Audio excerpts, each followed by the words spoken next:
Kagabi, habang pinapanood namin ni Papa at Igboy, yung mga video namin, yung mga previous gala namin, especially dun sa 88 Hot Spring Resort sa Laguna, ito yung gala na di ko makakalimutan. Kahit mahigit 4 years old pa lang ako dito. Mainit ang tubig, masarap, magbabad. At higit sa lahat, kahit ilang oras kami sa tubig, hindi kami sisipunin ni Igboy. After swimming, kahit tumambay ka lang sa labas, at magtatakbo sa damuhan, ay mai-enjoy mo talaga.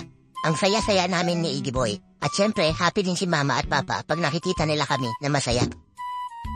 Pag nagpo-post si Mama sa Facebook ng mga happy moments namin, di maiiwasan na tanongin siya ng mga amiga niya at mga orphan niyang friends. Paano daw siya nagagawang maging masaya kahit nasa emo at nasa ibang part ng earth siya at malayo sa family? Sabi ni Mama at Papa, wala talagang sikreto. Ang kailangan lang gawin ay ganito. Uminom ng isang boteng toyo at kumain ng buhay na chicken habang nakagapo sa mga kamay. Tapos, sumasayaw ng salamin-salamin at maybe this time, habang nagagansilyo ang mga paa mo. Charot, actually, simple lang. Ito ang mga suggestion ni Mama at Papa, based daw sa kanilang personal point of view, based on experiences. Ang dami, experiences talaga. Let me try to write some of the things that my Mama and Papa do pag malungkot sila. Life is a beautiful and colorful, like Crayola and Crepas. Hindi rin solusyon sa kalungkutan ang MP at Red Doors. Yan ang sabi ni Papa, ewan ko lang si Mama.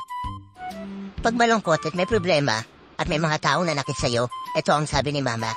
Okay lang malungkot, hindi ka robot Okay lang yan, pero sana, huwag ka namang 1 year ganyan. Doon ka sa kwarto mo mag-cheese ng pain. I-post mo sa Facebook, kung kaya mo.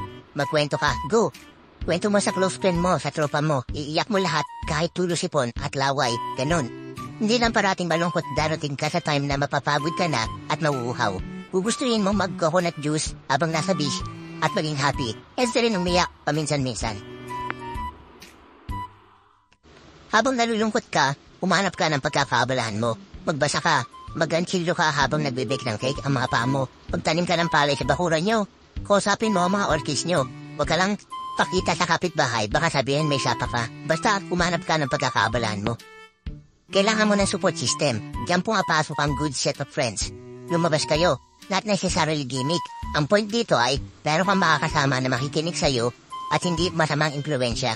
Yung magiging sponge mo lang, ganyan. Yung mga tengang handang makinig sa paulit-ulit sa mga kaimuhan mo, ganyan. Kung party animal ka, go, i-party mo lahat. Kung hindi ka naman party animal, at tulad kung homebody, steady ka lang sa piling ng mga kaibigan. Ganyan, maglaro ka ng ML, Pinoy Henyo, Abulang Gahasa, Bahay-Bahayan, Ampasa ng Pillow, Basangan ng Bungo, ganyan. Huwag kang maging bitter sa taong dahilan ng kalungkutan mo. Let them go. This is not about them. Isipin mo na lang, bata pa sila, at inconsistent sa mga decision sa buhay. Happy lang talaga nilang maglaro, at manakit ng feeling ng ibang tao, just for fun. At wala tayong magagawa doon, hindi natin sila madidiktahan.